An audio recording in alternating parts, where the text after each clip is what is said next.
आज हम world regional geography में एक कदम और आगे बढ़ते हैं। हम सब सहारन अफ्रीका रीजन कर रहे हैं, जिसके अंदर हमने अलग अलग रीजन्स कवर कर लिए।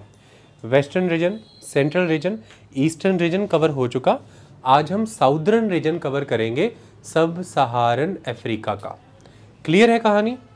जब मैं साउदर्न रीजन की बात करता हूँ तो मैं किसके साउथ की बात करता हूँ, पहले हम ये समझ लेते हैं। साउदर्न रीजन के अंदर हम इसकी बात कर रहे हैं। देखिए, ये जिस कंट्री में इस समय क्रीम कलर हो रखा है या जो हमें दिख नहीं रही है, हम ऐसा मान के चले तो क्या हम इसे कॉन्गो कह सकते हैं?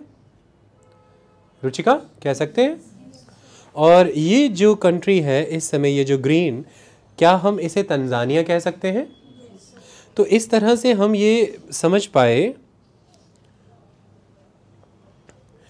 कि कॉन्गो और तंजानिया के दक्षिण में जो अफ्रीकी राज्य आते हैं, द अफ्रीकन स्टेट्स, कहने को तो ये सब कंट्रीज़ हैं, वर्ड यूज़ होता है स्टेट्स, वो साउदर्न अफ्रीका का हिस्सा है। जैसे उदाहरण के तौर पर हम वेस्ट से ईस्ट की तरफ जाते हैं, मैं कैपिटल्स भी बोलते जाऊंगा। जैसे अंगोला वेस्ट में है और कैपिटल है लुआंडा। ओके, आगे बढ़े, दैट इज़ ज़ैम्बिया और कैपिटल है लुसाका। आगे बढ़े, यहाँ पर देखिए एक कंट्री है ये पतली सी, इट इज़ मालावी और कैपिटल है लिलोंगवे। ओके, आगे बढ़े, यहाँ से आरंभ हो करके ये देखिए नीचे तक जा रही है। ये देखिए इस तरह से ये कंट्री है, दैट इज़ मोज़ाम्बिक और कैपिटल है मापुतो। ओके, अब आप यहाँ से वेस्ट की तरफ आइए तो ये देखिए जिम्बाब्वे, कैपिटल है हरारे। ये देखिए बोत्सवाना, कैपिटल है गैबोरोने। ये देखिए नामीबिया, कैपिटल है विंडहुक।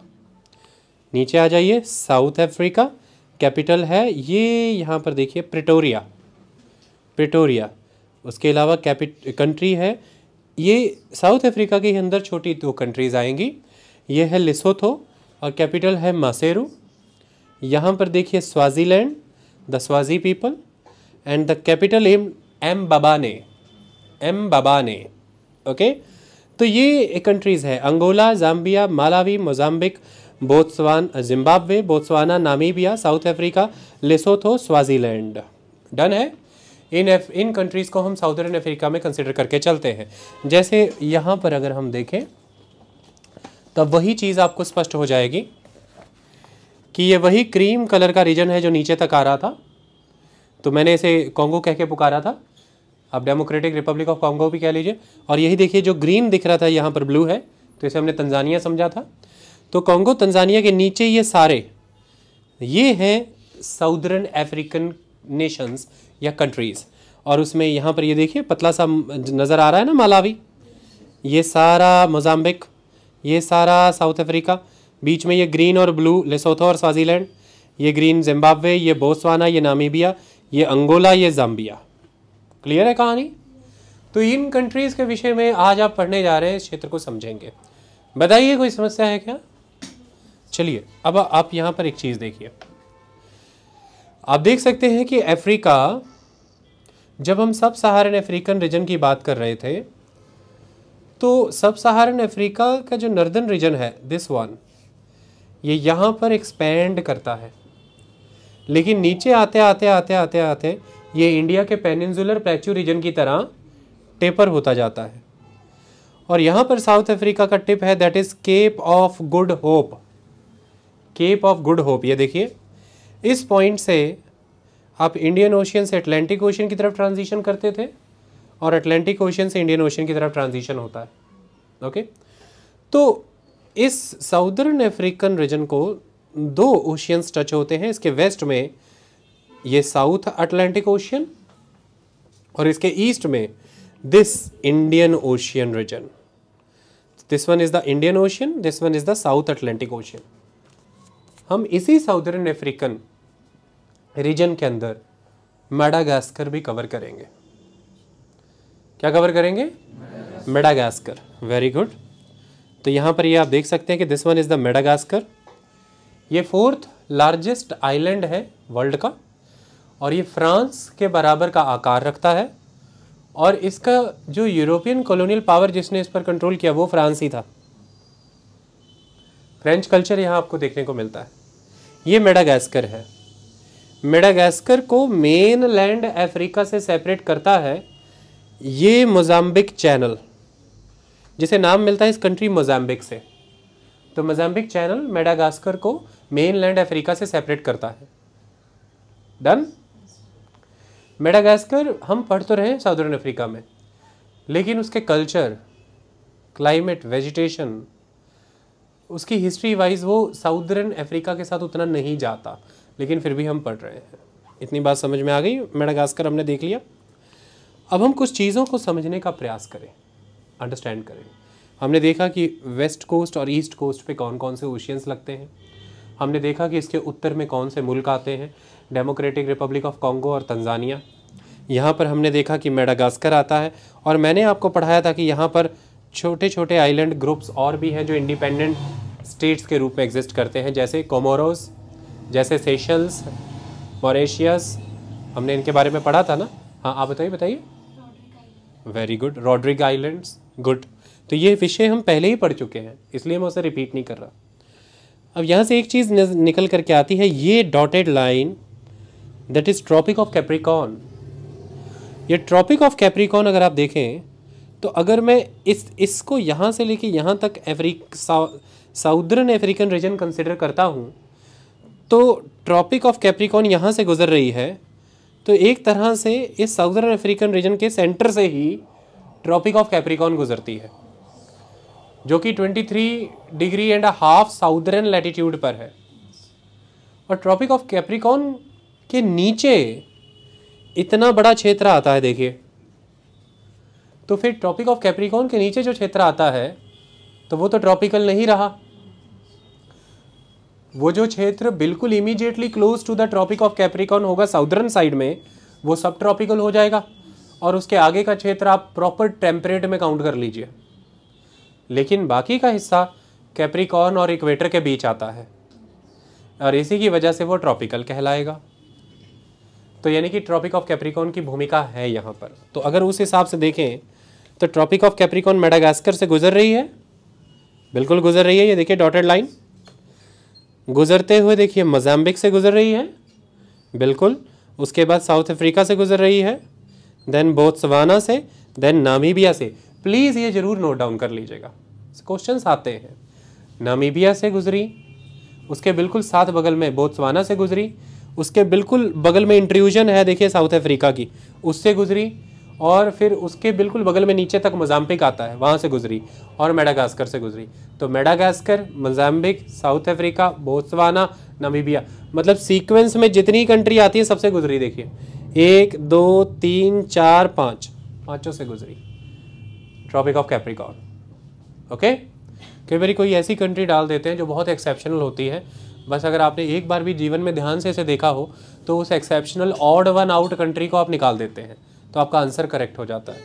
इसको आप ऐसा कभी मत सोचिएगा कि आप सारी ज़िंदगी इसको ऐसे रट्टा मार लें कि अफ्रीकन कॉन्टिनेंट की ट्रॉपिक ऑफ कैप्रिकॉर्न से कितनी कंट्रियां होकर के वहाँ से गुजर रही हैं।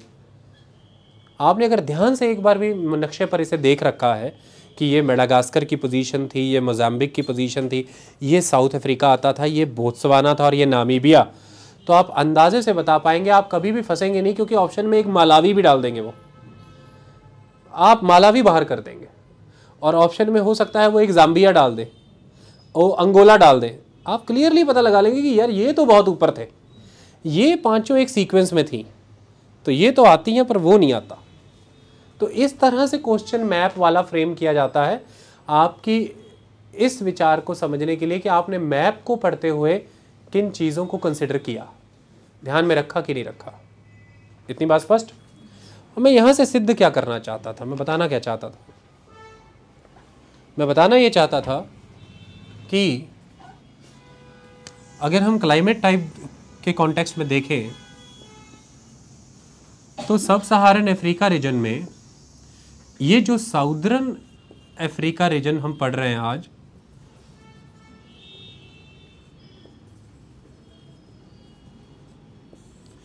इसमें दो तरह के क्लाइमेटिक टाइप्स एक्सपीरियंस किए जा सकते हैं। Type B and type C. अच्छा छात्र होने के नाते हम इसके बारे में एक एक लाइन में फिर समझ लेते हैं। Type B climate that is arid और semi arid type of climate, यानी कि शुष्क और अर्ध शुष्क क्षेत्र। ओके, एरिड और सेमी एरिड। तो अधिकतर हम इसे या तो डेजर्ट्स या फिर ग्रासलैंड्स से जोड़ करके देखते हैं। यहाँ पर कांटे वाली झाड़ियाँ हो सकती हैं या बिना कांटे की झाड़ियाँ भी हो सकती हैं, बुशेस, थॉर्नी बुशेस। तो कई बार इन कटीली झाड़ियों को कैमल बुशेस भी कहते हैं, कैमल बुशेस। कैमल जिन झाड़ियों को खाते हैं, या कैमल ग्रास, ठीक है, कटीलीदार।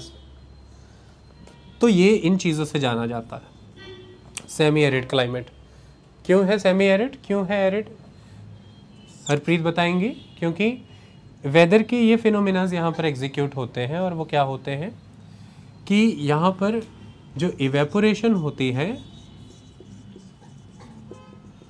वो एक्सीड कर जाती है प्रेसिपिटेशन को। तो इवेपोरेशन एक्सीड्स प्रेसिपिटेशन, यानी कि जो वर्षा है उससे अधिक वाष्पीकरण होता है यहाँ पे। प्रेसिपिटेशन किसी भी फॉर्म में होती है, हम यहाँ पे वर्षा लेके चल रहे हैं। इसी की वजह से यहाँ पर मॉइस्चर की कमी हो जाती है, इसलिए यहाँ पर या तो शुष्क या अर्ध शुष्क प्रदेश पैदा होते हैं। तो इसी के कारण यहाँ पर फिर हमें कि बहुत ही डेंस ट्री कवर नहीं मिलता, ऐसी चीज़ें यहाँ पर नहीं होती।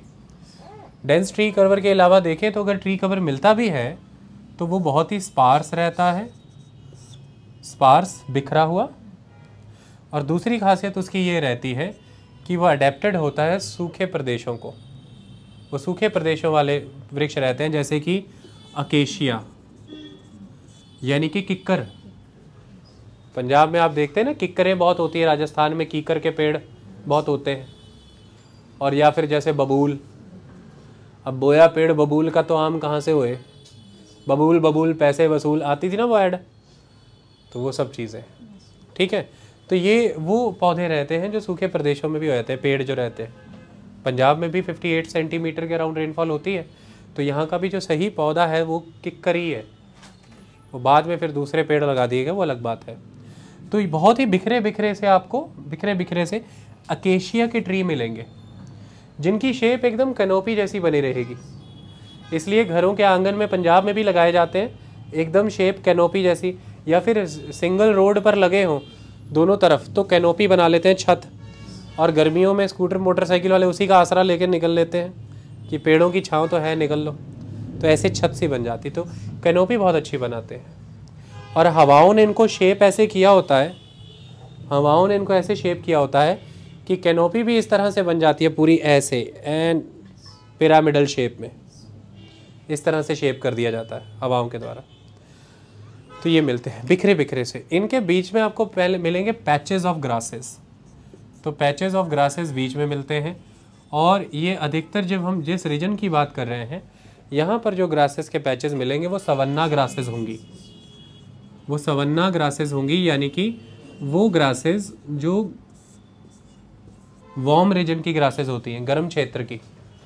Okay, the grasses of warm reason,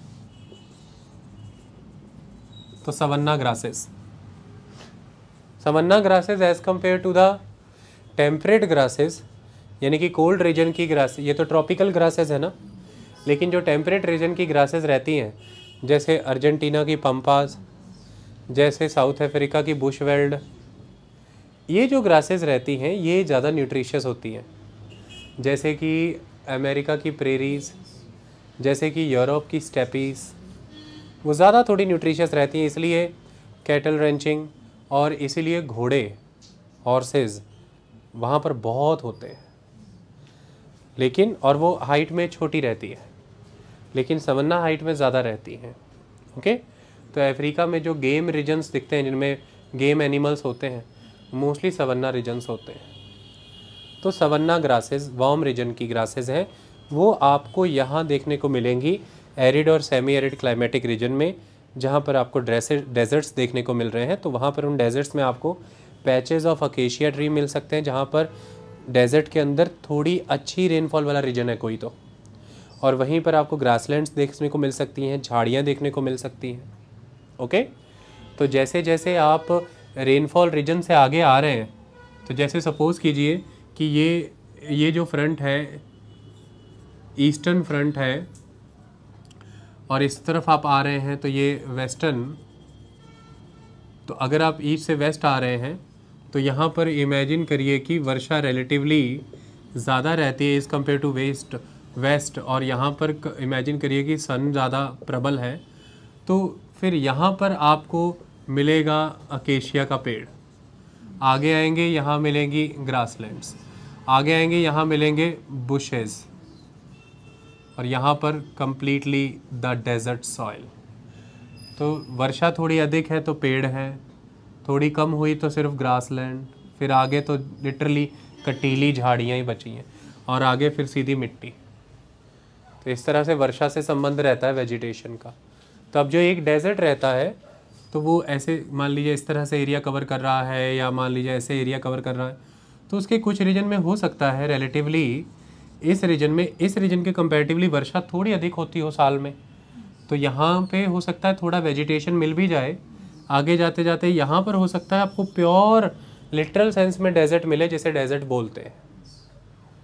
ठीक है, तो इस तरह से आपको इस साउदर्न अफ्रीका रीजन में एक डेजर्ट मिलता है, वो है बोत्सवाना का एरिया कवर करने वाला desert, that is Kalahari desert. Kalahari desert, okay. अब मैं आपको उसके बारे में दिखाता हूँ, साथ के साथ ही चीज़ें भी क्लियर होती जाएंगी।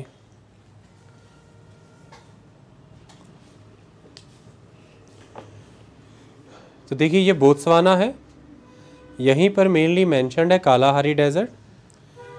ये मेजॉरिटी ऑफ द बोत्सवाना को कवर करता है Kalahari desert. Kalahari local Tswana language का शब्द है क्लागादी डेजर्ट। उसका मतलब होता है a thirst for the water, a place which is waterless, जहाँ पर परमानेंट वाटर बॉडीज़ नहीं है, एकदम पानी रहित इलाका, पानी से मुक्त इलाका। ओके, तो ये है कालाहारी डेजर्ट के नामकरण का कारण।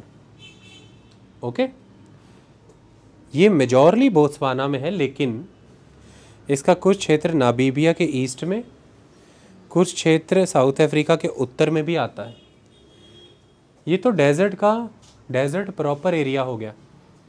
डेजर्ट जैसा प्रभाव, यानी कि वैसा, अरे कहाँ हो यार, वैसा जलवायु का अनुभव अगर देखना है तो वो थोड़ा सा एक्सटेंड होके जाम्बिया के दक्षिणी क्षेत्र और अंगोला के साउथ ईस्टर्न क्षेत्र में भी जाता है, वैसा जलवायु सा। लेकिन अगर आप मुझसे डेजर्ट प्रॉपर मांगेंगे, वो नामीबिया, वो बोत्सवाना, नामीबिया और साउथ अफ्रीका में है, and predominantly in the Botswana. तो हो गया क्वेश्चन, 3 कंट्रीज का कॉम्बिनेशन आ गया ABCD 4 ऑप्शनों में, कि नामीबिया कालाहारी डेजर्ट आपका कौन सी कंट्री, तो बोत्सवाना, साउथ अफ्रीका और नामीबिया। That's all. ऐसे मैप से पढ़ा करो, ज़िंदगी कितनी अच्छी हो जाती है। तो वो कालाहारी डेजर्ट जो है, वैसे उसको आप डेजर्ट प्रॉपर जैसा इमेजिन करते हो, वैसा ट्रू डेजर्ट टाइप कह नहीं सकते। बहुत ही उसके कुछ रेयर रीजन ऐसे हैं जहाँ पर ट्रू डेजर्ट अपील आती है। ये डेजर्ट डोमिनेटेड है विद द रेड सैंड। यहाँ पर कौन सी सैंड है, द रेड सैंड। वैसे मोस्टली सैंड गोल्डन कलर की मिलती है आपको। डेजर्ट्स जो आप देखते हैं, जैसे थार का डेजर्ट है, सहारा का डेजर्ट है, आप ऐसा ही इमेजिन करते हैं ना फिल्में देख दूख करके, जैसे सऊदी अरेबिया के डेजर्ट। यहाँ का डेजर्ट थोड़ा अलग है। देखिए डेजर्ट का अर्थ यहाँ पर क्या होता है कि डेजर्ट का मतलब होता है जहाँ पर जो मृदा है, अर्थात जो मिट्टी है, वो उपजाऊ नहीं रह गई है, बंजर सी हो गई है, मरु शब्द मरु स्थल हो गया है, वो जीवन उत्पन्न नहीं हो रहा। ओके, तो इसके कारण नाम पड़ता है ये डेजर्ट। अब आप उसे मैं इमेजिन करें कि बिल्कुल वैसे ही रेतीले मैदान हो, टीले हों, सैंड ड्यून्स हों, तो हर डेजर्ट को सैंड ड्यून्स ही रिप्रेजेंट करें ऐसा ज़रूरी नहीं होता। रेत के टीले या ढेर ही हों ऐसा ज़रूरी नहीं होता। वो डाइसेक्टेड सा लैंड हो सकता है, कुछ कंकड़ी इलाका, कुछ ऊंचा, कुछ नीचा, कुछ बिगड़ा, ऐसा सा भी हो सकता है। तो कालाहारी डेजर्ट में आपको एकेशिया ट्री उन रीजन में जहाँ वर्षा होती मिल जाएंगे, आपको ग्रासलैंड के पैचेस भी मिलेंगे, झाड़ियाँ भी मिल जाएंगी। ये सब निशानियाँ कालाहारी डेजर्ट की हैं। ओके, कालाहारी डेजर्ट में आदिवासियों की एक प्रजाति रहती है जिन्हें सान पीपल, SAN, सान पीपल कहते हैं, द सैन पीपल। ओके, आइए अब मैं आपको दिखाता हूँ थोड़ा सा कालाहारी डेजर्ट। देखिए ऐसा सा दृश्य बनता होगा। बनता क्या होगा, पिक्चर ही है ये, कोई पेंटिंग तो है नहीं, किसी ने रियल ही खींची है। देखिए लाल मिट्टी कह रहा हूँ, लाल रेत का प्रमाण मिल रहा है ना, रेड सैंड, और बीच में देखिए सूखी सूखी सूखी सूखी सारी घास, और बीच में देखिए अकेशिया के पेड़। तो अकेशिया के पेड़ हैं, सूखी सूखी घास है, लाल रेत है। तो ये भाव हो गया। अच्छा, अब जब हम ऊपर से इमेज लेते हैं तो एक इमेज ये भी मिलती है। ये देखिए बीच में क्या बना हुआ है, बड़ा सा पैन है ना, एक पैन। तो इस तरह के कालाहारी डेजर्ट क्षेत्र में और साउदर्न अफ्रीका के कुछ अन्य क्षेत्रों में भी आपको क्ले के और साल्ट के पैन मिलते हैं। मोस्टली मिलते हैं the salt pans. Salt pans क्या होते हैं? सिंपल सी कहानी है। ये वो ताल तलैया होते हैं, वो तालाब या वो पोखर, कभी बिहार बंगाल तरफ गए हो, शब्द पोखर भी इस्तेमाल होता है, पौंड। तो ये सब जब सूख जाते हैं तो उनका तल निकल आता है बाहर, साल्ट पैन की तरह लगने लग जाता है। तो जब इवेपोरेशन प्रेसिपिटेशन से एक्सीड होती है तो क्या होता है, ये वो क्षेत्र है जहाँ पर साल में जब वर्षा हो तब पानी इकट्ठा होता है, रेस्ट ऑफ द टाइम पानी नहीं रहता। लेकिन ये वो इलाका है जहाँ पर एक्सेसिव हीट होती है, सन रेज एक्सेसिव है पूरा वर्ष, और ऐसे में एवेपोरेशन रेट बहुत हायर है यहाँ पर, और ऐसे में आपने वर्षा कर दी यहाँ पर। तो जब वर्षा के कारण यहाँ पानी इकट्ठा हो जाता है तो उसकी वजह से जब ज़मीन के ऊपर पानी इकट्ठा हो गया, कैपिलरी एक्शन एक्टिवेट हो जाता है। आई बात समझ में? तो उसके कारण ज़मीन के नीचे का पानी ऊपर की ओर जब चढ़ता है, ज़मीन की तरफ आता है, अपने मार्ग में जितने भी घुलनशील पदार्थ हैं, मेजॉरली सॉल्ट, उनको घोल करके जो लेक है उसके तल पे ला के रख देता है। और ऐसे में जब लेक सूख जाती है तो हमें एक तल मिलता है जिसे हम द साल्ट पैन कहते हैं। आई बात समझ में? ये एक तरीके से मैंने समझा है, इस पर समझेंगे तो बहुत डिटेलिंग हो सकती है, उधर नहीं जाना। तो इवेपोरेशन रेट प्रेसिपिटेशन को एक्सीड कर रहा है, इसका सीधा प्रमाण है यहाँ पर extensive stretches of salt pans का होना। बस इस तरह से दिमाग में रखा करिए, MCQ ऐसे बन जाएगा। Okay, extensive stretches of salt pans हैं, कई जगहें टूरिस्ट लोकेशन के रूप में भी विकसित है। हमने ऐसा साउथ अमेरिका के कॉन्टेक्स्ट में पढ़ा था, याद आता है आपको? बहुत ही विश्वविख्यात साल्ट पैन्स जहाँ पर लोग जाते हैं गगन का प्रतिबिंब देखने के लिए, उन्हें लगता है कि सितारे चंद्रमा भूमि पर ही आ गए हैं। ओके, तो अगर भारत में इसका अनुभव करना चाहते हैं तो आप सब जानते ही हैं कच्छ का रण, गुजरात जाइए, कच्छ का रण है, रण ऑफ कच्छ। तो वहाँ पर भी आप देखेंगे तो बहुत सी कार कंपनीज़ अपनी जब कार लॉन्च करती हैं तो वहाँ की इमेजेस और वीडियोस बनाकर डालती हैं, है कि नहीं? एकदम चंद्रमा की सतह जैसा दिखता है, सफ़ेद। वहाँ पर भी चलते हुए अमिताभ बच्चन आपसे कह चुके हैं कुछ दिन तो गुजारो गुजरात में, देखी होगी आपने उनकी वो वीडियो, सफ़ेद वस्त्र और एक डंडा पकड़ा होता है हाथ में। तो वो कच्छ, उसमें अच्छा आप देखना चाहते हैं, आपको होगा कि मैं कहाँ देखूँ, तो आप ऐसा करिए कि एक फ़िल्म आई थी, मैंने क्या कहा कि तैयारी मने फिल्में भी, तैयारी करनी है तो फिल्मों पे भी ध्यान देना है, लेकिन तैयारी के साथ। तो एक फ़िल्म आई थी, पता नहीं कौन सा राजकुमार थी, राउडी राजकुमार करके भी आई थी कोई, उसमें इतना मुझे याद है कि शाहिद कपूर था और अपनी शत्रुघ्न सिन्हा की बेटी जो थी सोनाक्षी सिन्हा। तो उसमें एक गाना है, साड़ी के फॉल सा कभी मैच किया रे। तो ये जो गाने हैं उसमें नकली दरवाजे से खड़े किए होते हैं उन्होंने, एक के पीछे एक के पीछे एक के, 3D लुक देने के लिए, और आदमी दौड़ रहे होते पीछे बस दरवाज़ों से निकल निकल के। प्रभु देवा जब कोई कोरियोग्राफी करते हैं उसमें ऐसी चीज़ें इंड्यूस करते हैं, कोरियोग्राफी उनकी की है। वो रण के कच्छ में फिल्माया गया गाना है, वो देख लीजिएगा आप, ठीक है, तो आपको पता लग जाएगा कि कैसा दिखता है। बाकी नेट पे आसान तरीका इमेज निकाल के देख लेना, क्योंकि कोई सियाने बच्चे जो वीडियो देख रहे होते हैं वो कहते हैं इतने पहले वो गाना निकाले फिर देखें। नेट पे नहीं देख सकते रण ऑफ कच्छ, नेट पे तो देख सकते हैं, लेकिन अगर हम कभी खुद को नेट पे देख पाएँ तो वो ज़्यादा अच्छा हो। इतना सब देखने के बाद खुद को भी देख ले, सत्य पता चल जाएगा। ओके, मजबूरी ये है कि हम ही हैं जो नेट पे नहीं है, बाकी सब नेट पे है।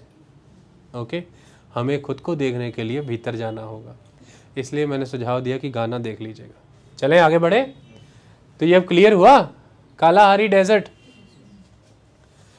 तो कालाहारी डेजर्ट ज़्यादातर सेमी एरिड कैरेक्टर होल्ड करता है, प्रॉपर एरिड नहीं। 3 से 10 इंच तक साल भर में वर्षा हो जाती है। सेमी एरिड कंडीशन होने के कारण ही अकेशिया, सवन्ना ग्रासलैंड्स और बुशेस पाई जाती हैं यहाँ पर।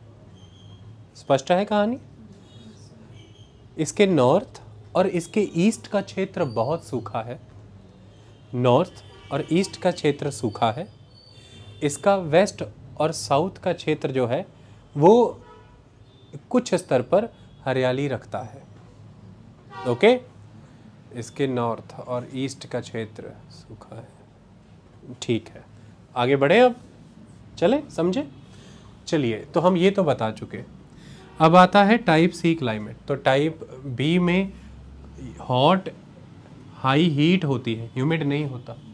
तो ये क्या होता है, hot and dry, hot and dry.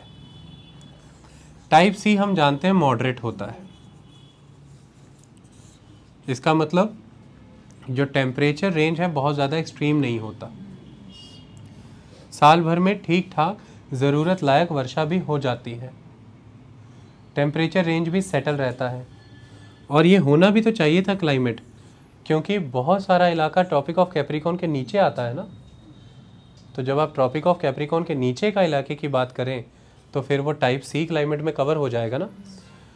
तो ये क्योंकि मॉडरेट है, ये बराबर सा तापमान रहता है लगभग, तो इसकी वजह से ये हैबिटेशन के लिए सबसे बेस्ट क्लाइमेट वर्ल्ड लेवल पर माना जाता है।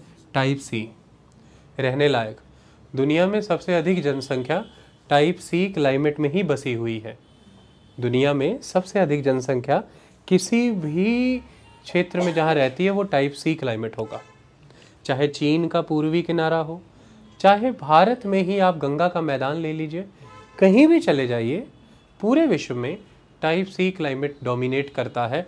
ये पॉपुलेशन इनहेबिटेड जोन होता है, डेंस पॉपुलेशन यहाँ है।